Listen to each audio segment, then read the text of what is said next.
안녕하세요. 드라마를 톱파보는 잼잼 리뷰입니다. 나의 해리에게는 1회부터 한 회차도 한 장면도 재미없는 장면이 없었지만 4회는 진짜 역대급이었습니다. 주연이와 해리 덕분에 달달하고 상처가 막 재생되고 가슴이 몽글몽글해지는 감정을 느끼다가 동생의 실종 이후 마음이 매일 조금씩 새카맣게 타들어가는 은호가 울던 모든 순간에는 함께 울 수밖에 없더라고요. 은호는 55중 연쇄 추돌 사고로 부모님이 돌아가신 후 할머니 밑에서 동생과 함께 자랐습니다. 부모님의 장례식장에서 본 뉴스에 나온 심은영 아나운서처럼 되고 싶다는 꿈을 꾸던 은호는 모든 것을 잘하는 우수한 아이였어요. 동생 해리의 일기장을 보면 할머니가 예쁘다고 했다, 행복하다라는 문장들이 등장하는데요. 아마 해리는 은호보다 뛰어나지 않았기에 상대적으로 칭찬을 덜 받고 자랐던 게 아닐까 싶어요. 하지만 해리는 언니 은호를 질투하기보다는 언니가 너무 대단하고 멋진 사람이라며 언니를 사랑했죠.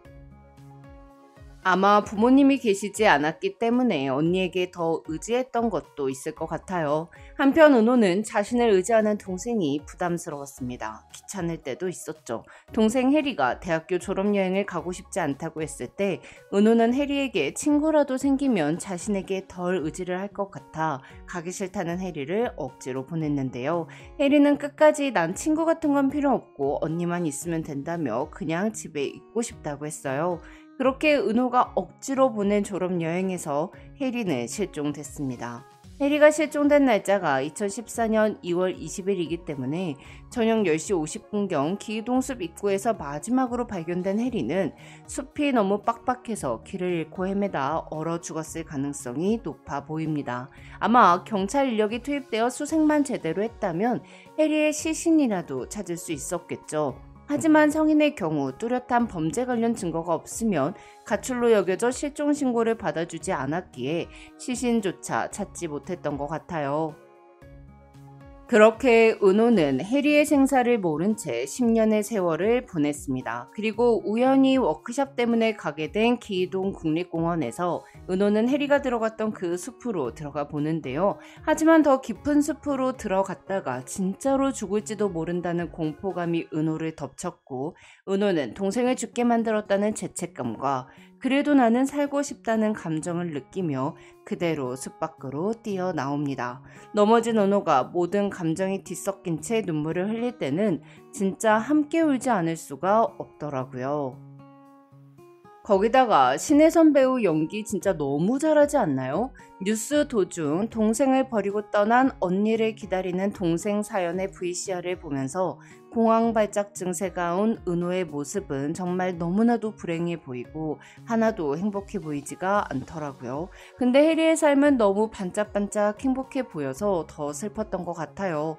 해리는 처음에는 눈을 감으면 꿈에서 은호의 모습을 봤지만 이제는 더 이상 은호를 보지 않았고 불행해 보이는 은호의 꿈을 꾸는 대신 사랑을 찾아 행복해진 해리 자신에 대한 꿈을 꿨습니다. 은호도 얼마나 행복해지고 싶었을까요? 아마 은호는 현호와 헤어진 이후 동생이 실종된 후에도 연애를 하며 혼자 행복해했던 자신은 행복해질 자격이 없는 사람이라고 생각했을지도 모르겠더라고요. 근데 문제는 현호와 은호가 키스를 했다는 거죠. 솔직히 3회에서 현호가 필터 없이 말을 할 때 이거 어떻게 남자 자리로 돌아오려고 저러나, 무슨 사약길을 걸으려고 그러나 했는데 공황 증세가 온 은호에게 괜찮아 내가 있잖아 라고 말하며 은호의 죄책감을 위로해주고 달래주는 모습을 보니 현호가 왜 주인공인지 알겠더라고요. 과거 회식 자리에서 은호가 동생이 실종되어 매일 타들어가는 자신의 마음을 털어놓았을 때 현호는 술에 취해 잠들어 있었는데요. 사실 그때 현호는 자고 있지 않았고 은호의 이야기를 모두 듣고 있었던 것 같더라고요. 하지만 은호가 편하게 자신의 마음을 털어놓을 수 있도록 잠든 척 하고 있었던 것 같아요. 그래서 뉴스 도중 언니가 도망친 후 밥도 먹지 않고 언니를 기다리는 동생 이야기가 나왔을 때 채연이를 이렇게 만든 건 누구일까요? 라는 멘트가 나왔을 때 은호가 나는 아니야 라고 말하자 은호가 동생에 대한 죄책감에 공황 증세가 왔다는 걸 바로 파악하고 그래 은호야 너 아니야 라고 말했던 거겠죠. 현호는 은호가 가장 밑바닥으로 내려갔을 때 가장 위로가 필요한 순간에 다른 사람들 시선 따윈 생각하지 않고 손을 잡고 안아주고 함께 있어줬습니다. 그러니 어떻게 남주가 아닐 수가 있겠냐고요. 현호가 은호 손을 잡고 PPS를 활보했으니 이제 두 사람이 헤어진 지 4년 만에 다시 사귄다는 소문이 퍼지겠죠. 거기다가 오해 예고를 보니 은호가 걱정된 현호는 은호의 집에서 하룻밤 이상을 함께하는 것 같더라고요.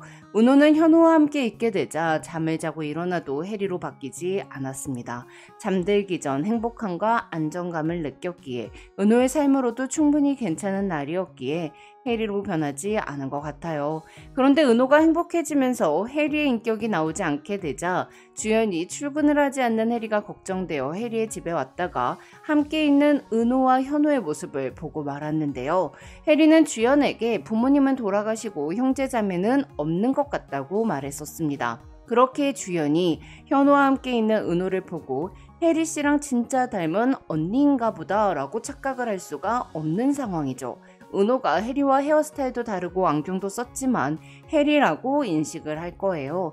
아니 어차피 현호 은호 커플로 이어줄 거면 우리 주연이 멋있게나 만들지 말지, 은은하게 돌아있는 대문자 T인 주연이 제 마음속 남주로 만들지나 말지. 진짜 저 앞으로 주연이가 겪을 상실감을 생각하면 너무 속상하다고요. 만약 이대로 현호와 은호가 다시 사귀게 되고 해리가 영영 사라지게 된다면 우리 주연이는 어떻게 되는 걸까요?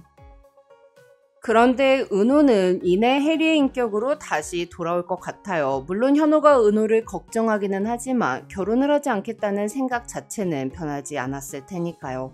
그렇게 은호와 현호는 또 한 번 위기를 겪게 되겠죠. 현호가 은호에게 자신이 왜 결혼을 안 하려 하는지 그 이유를 솔직하게 말하기 위해서는 현호의 가정사가 나와야 할 테고 아마도 현호는 그 이야기를 하기 싫어서 8년 동안 은호에게 솔직하지 못했던 게 아닐까 싶습니다.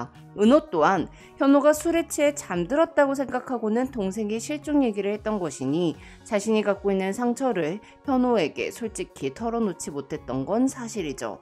8년을 사귀면서도 사랑하는 사람들끼리 솔직해지는 것, 이 한 가지를 못해서 헤어지게 된 은호와 현호이기에 앞으로 두 사람이 어떻게 서로에게 솔직해질지 궁금한데요. 또 현호는 은호가 해리성 정체성 장애를 앓고 있다는 걸 어떻게 알게 될까요?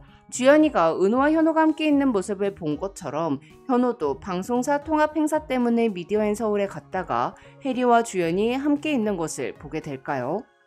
방송국의 대표 아나운서들끼리 행사를 하게 되면서 PPS의 현호와 미디어인 서울의 주연이 함께 그 행사를 진행하게 될 수도 있을 것 같은데 말이죠. 같은 여자지만 다른 인격을 사랑하게 된 두 남자의 만남도 좀 기대가 됩니다. 그럼 저는 주연과 해리 그리고 혜연의 이야기로 돌아올게요. 지금까지 잼잼 리뷰였습니다. 감사합니다.